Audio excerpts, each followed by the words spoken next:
What is up, guys? Welcome back to YouTube Burlick, and this is gonna be our second video of our Sunday schedule. I'm not recording this on the Sunday because guess what? I'm going away on my yearly vacation, so there's gonna be a video about that the next Sunday. But yeah, today we are doing a pretty fun video because I had no ideas. We're gonna be ranking every single song on the Beatles White Album. In my opinion, the greatest album of all time, and it's in my top 5 favorites of all time. It might not be my favorite. That goes to Songs from the Big Chair by Tears for Fears. But this album is incredible, and sure, it may not be perfect, but the charm of it is, and there's like about 10 of the greatest songs of all time on here. You know about it. It's the Beatles White Album. Yeah, we're going to be ranking all 30 songs on it, in depth for the higher ones, just kind of running through it on the lower ones. But yeah, let's get into this ranking after the intro. Here you go.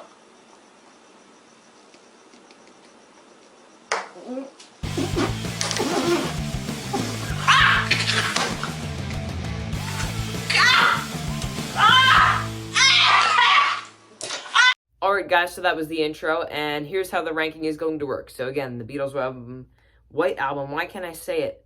White Album has 30 songs, and we're just going to be going from 30, which is last, to first, which is, well, first.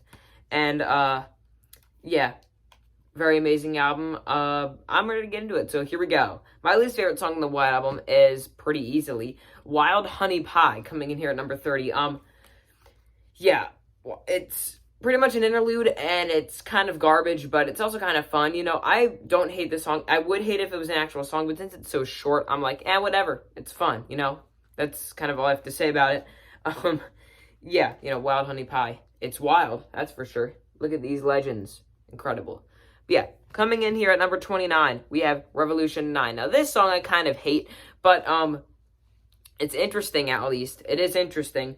So for that reason, I kind of give it a bit of a higher elevation than Wild Honey Pie. I never listen to it anymore. The only times I've ever listened to it really is when I'm going through the entire album.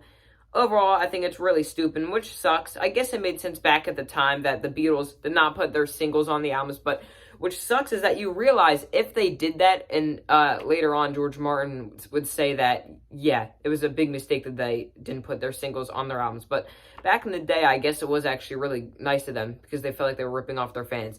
But, yeah, he said that it was a big mistake, and you realize that if they did put their singles on the albums, the White Album would have the normal Revolution, and Hey Jude would be on this thing. And Hey Jude is about the same length of Revolution 9, so we probably would have had Hey Jude instead of Revolution 9. Sorry, but, it's kind of sad. But yeah, one of those, in my bottom 2, one of those songs is an interlude. The other one is just kind of like an experimental piece, just kind of to make it a 4-side or 4 vinyl, you know, quadruple album back in the day. Now it's a double album. But yeah, anyways, coming here at number 28, we have our first kind of real song, and that is going to be Savoy Truffle. I used to think it was Savory Truffle. And overall, I mean, it's a pretty bad song. I think it's kind of stupid. You know, the part when he goes like, Savoy Truffle. I don't know. I just never really liked it at all. Number 27, this song has grown on me a bit. It is Why Don't We Do It in the Road. This was originally by far my least favorite song in this album, but it's kind of fun. It has a cool beginning, and I like the little, one-note groove. Ning, ning, ning, ning. I don't know. It's actually kind of a fun song. So that's going to be number 27. Number 26, we have Ringo's song, Don't Pass Me By. And I don't hate this song at all. I actually like this song. It's very fun. Yeah, it actually is. I quite like Don't Pass Me By. You know the lyric, you were in a car crash and you lost your hair. I love that one, and I love Ringo. Overall, it's really not a bad song at all. I just simply think there's so many better songs in it. And yet, pretty much after this, Ringo, every single album had a classic. This album he doesn't, but he has 2 solid songs. They're not amazing, or good maybe even, but I like them both. Number 25, though, we have the normal Honey Pie song. As everyone says, it's Paul's Granny music. I think it's completely fine. You know, it's not terrible, but yeah, it's fine. Honey Pie, definitely better than Wild Honey Pie. But yeah, I pretty much skip it every time. Honestly, I think most people can agree with this. But first 3 sides of the White Album is near perfection. The 4th side, or I'm talking about vinyl, I guess. So it would be the 4th record, is kind of where you begin to it kind of begins to fall off a bit, but it's fine. But, yeah, not much about Honey Pie. Number 24, Cry Baby Cry. I think it's kind of a default song. Again, it's on the last part of the album when it begins to kind of cool down a bit. I don't really have much to say about Cry Baby Cry. Make your mother sad. I don't know. Apparently it has like a dark history or something. I don't know. Why is my little hair sticking up right there? But yeah. Number 23, I'm Taking Piggies. I like this song a lot. It's like, that Baroque pop. George does it, and it's like, they deserve a good whacking. It's pretty fun. Number 22, this is a song that I've seen in a lot of people's top 10 on the White Album rankings. Since it's such a big album, they like to rank the songs on it. It is Martha My Dear. I'm sorry for a lot of people, but honestly, I think it's fine. It has some good instrumentation in it, but I just think it's kind of just a mediocre Paul song. And Paul McCartney's my favorite musician of all time. Him and Drew Brees are like my two legends. So, yeah, I think for Paul, at least, this is a pretty low song. Yeah. Number 21, we're going with the closer of the White Album. Good Night. Sorry if I'm like keep opening my eyes and squinting a bit, but for like the first time in Burlick history, my window is open right there. So yeah, since it's the summer solstice, the day that I'm recording this is on Friday, even though they all premiere on Sundays. These videos, yeah, it's open because it's like very bright out and nice out. But yeah, Good Night, I think, is actually very beautiful. I sing it a lot, and it's obvious that Ringo, Don't Pass Me By is definitely a Ringo original. It's obvious that this one, that he probably didn't write it or didn't have much to do with it, but I think his voice really suits it, and the instrumentation is beautiful. I think it would actually kind of work as like a 1-minute song rather than a full-on 3-minute song. If it was 1 minute, I think it could be one of my favorites, but yeah, it's very good. Number 20, I've seen some people put this at the very bottom. I've seen some people say this is their favorite song of all time. It's Long, Long, Long. And I think it's neither of those. I think it's pretty mediocre. I tried to get into it. I just can't. It's like, it has some great lyrics in it from George, but honestly, it's like, it's fine. It really is. Let's move on to the top 2/3 of this album. Number 19, Sexy Sadie, What Have You Done? Yeah, this song is very fun, and this is the point when I start to get to the songs that I've hearted on Spotify, so wow. Not much to say about it. Solid track from John. Number 18, Everybody's Got Something to Hide Except Me and My Monkey. I like this song a lot. It's very fun. The drums are like, I think it's cowbell. Yeah, very good song. Number 17, we got Glass Onion. Oh yeah, Glass Onion. Look at these lyrics. You can barely even read them. There's Glass Onion right there. I don't know, I'm pointing it out this time. Very cool poster, though. We got the Escher demos in this album, too. Of course. It's in my top 5 favorite albums of all time. But anyways, Glass Onion. I love all the callbacks to some of their music that they have. It's a very good song from John Egg, the little orchestra at the end. Number 16, we got Birthday. Incredible song. It's just a straight-up banger. Back in, like, 3rd grade, we would play songs like whenever it was your birthday. They, of course, forgot my name since it was on a Saturday. But, yeah, and they would always play the song. I never knew that was the Beatles. See, the Beatles are that band that a bunch of kids are like, oh, the Beatles suck. They don't have any hits. And then you play them like 10 songs, and all of those sound like different bands. And they're like, wait, that's the Beatles? That's how the Beatles are, and the White Album is the epitome of that. Birthday's great. We move on to the top half. Number 15, we got I Will. It's just a cute song, very simple. I like it a lot. Number 14, we got the opener, Back in the USSR. This is a lot of people's favorites, and I'm thinking, like, you viewers are probably thinking, like, how is this only 14? Well, 15 and up, the second half of this is so darn incredible. It really is, and I love reading this booklet every day. Well, not really, but it's very good. And like this little poster thing, too. Can we just be thankful that these 4 men existed? I saw a comment on that, and it said only 3. You don't include the greatest drummer of all time in Ringo Starr. Are you serious? What are you talking about? He is. Kill me. I don't care. He's the greatest drummer of all time. And he probably always will be. Well, unless, DK Media Music surpasses him. That might happen, but we don't know. Yeah. Back in the USSR. I didn't even talk about it. It's just a great banger. Now it would be Back in Russia. But yeah. Number 13, I'm So Tired. This is similar to I Will. There's kind of this phase in the White Album towards the end of Sidewall. And when you could call them throwaway songs, but I really don't think so. For the Beatles level, there's kind of those simple songs. It's obvious that a lot of the band members just did them on their own. And they're a lot shorter, and I'm So Tired is a great little one that it's actually all 4 of them on. Number 12, we got The Continuing Story of Bungalow Bill. Great song. The only problem with it is Yoko. She's on it. But actually, considering how much I hate Yoko Ono, and my dad said every day is like, oh yeah, she's the reason why the Beatles broke up, or one of the main reasons. I think Yoko Ono actually does a pretty good job on this song. maybe the only time. Uh, yeah. And overall, it's just a really fun song. It has a couple cool parts. The verses are a lot different than the chorus, but it's a nice song. Children's song, sure, but it's great. Number 11, we're just outside of the top 10, which are all some of the greatest songs ever made. Honestly, they really are. We got Revolution 1. Revolution might be my favorite Beatles song, but yeah, it's Revolution 1 is just a great blues song. It really is. And Grubsy's here. You guys don't know who Grubsy is, so, we're just going to have to cut to that because as we enter the top 10, we have to take a break, apparently. Alright, guys, sorry if the lighting and literally everything looks different. And my rock is off, sadly, but that's because I was with Grubsy for about 3 hours, and I have a Pennsylvania Penalty Shots League game after this. But yeah, for Revolution 1, Revolution's better, but Revolution 1 is still a very good blues rock song. We move on to the top 10 of the incredible White Album. Let's get into it. Number 10, we have Rocky Raccoon. Some people don't like this song.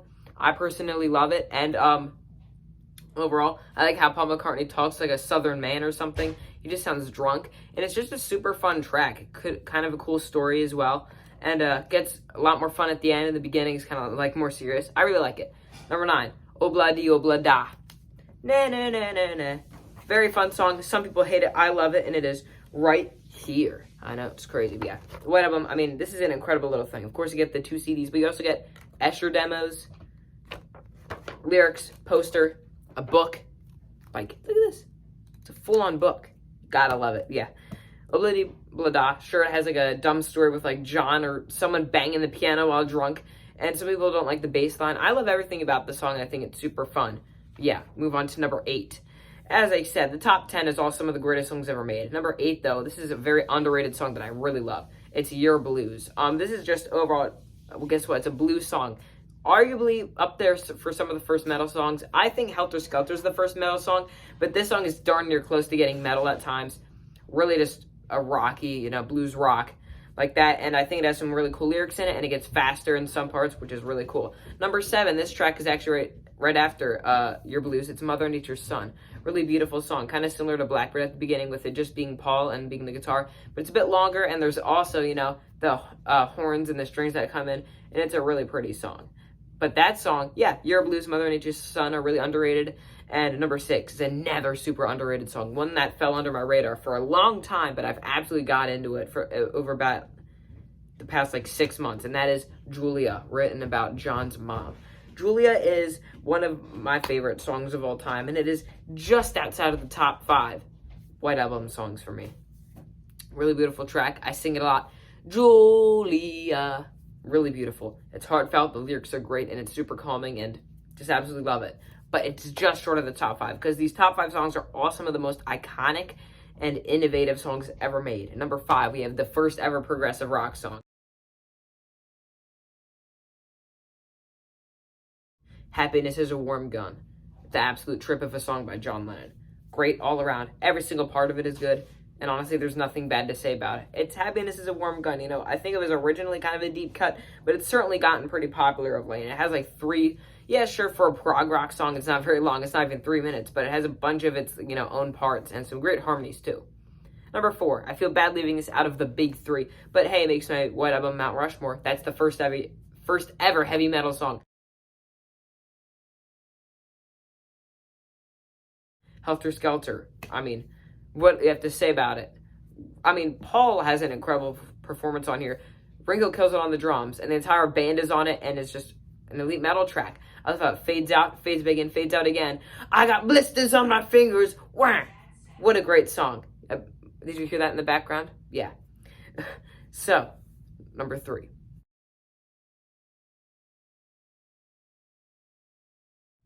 This one was tough, but I had to go with Dear Prudence, the second track. Great leading from Back in the USSR. And I love Back in the USSR, but I think Dear Prudence does overdo it by quite a bit even. And yeah, it's just an incredible song. Greatly written by John. Great, guitar playing. It's just absolutely beautiful. And it's an obvious 10 out of 10, but it can't make my top 2. And my top 2 was so hard that I had to just... It was so hard that I had to take it to just literally a yes or no filter. Or a wheel. I put Blackbird, and I put While My Guitar Gently Weeps onto a wheel, and whatever one would get to 3 first would win. And the winner was, well, you can guess it by number 2. Blackbird. These songs were so close. I just took it to that, and While My Guitar Gently Weeps ended up winning in 4 spins. Yeah, Blackbird. What can you say about the lyrics? Amazing.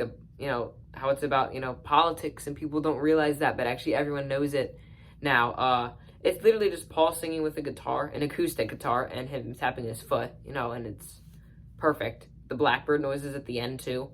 Just one of the most beautiful, heartfelt songs ever made, and it's a true, just classic. But I'm sorry.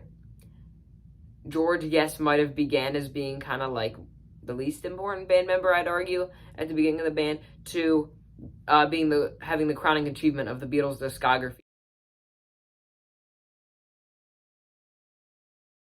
And that is While My Guitar Gently Weeps. Yeah, this is probably their best song. And the only other example of Yoko actually doing something good, because at the end, like, as the song begins to fade out, she goes, oh, oh, oh, but then it really transitions into Paul going to like, yeah, yeah. So it really works. You know the song. It's incredible. Lyrics. The guitar solo from Eric Clapton. The piano. Ding, ding, ding, ding. The drums are great. The vocals. Oh my goodness. George Harrison absolutely kills it here. Again, all 4 of these guys are legends, but I think that George has the crowning achievement of the album. And my cousin is George Harrison. Pretty crazy. It's not, but he looks like him, so that's just good. And he plays guitar for Bowles Cream of Wheat sometimes. So he's just like George Harrison. Maybe he'll turn into our best band member. You never know. But yeah, of course, White Album is one of my favorite albums of all time. And I do think that While My Guitar Gently Weeps is my favorite track on the album. That and Blackbird are pretty much tied, but you have to get a number 1. So I used the wheel spin as the tiebreaker. While My Guitar Gently Weeps is going to win it. Love the White Album. Sorry that this video is kind of just more random, but I needed to do something for my Sunday schedule. Continual. My next video is probably going to be my vacation recap. But yeah, see you guys next Sunday. White Album is very elite. And everyone loves it, so that's good. Thanks for watching this video. Now look at this person. And again, thank you for watching today's video. Please like and subscribe, even though Burlick is bad. Anyways, bye.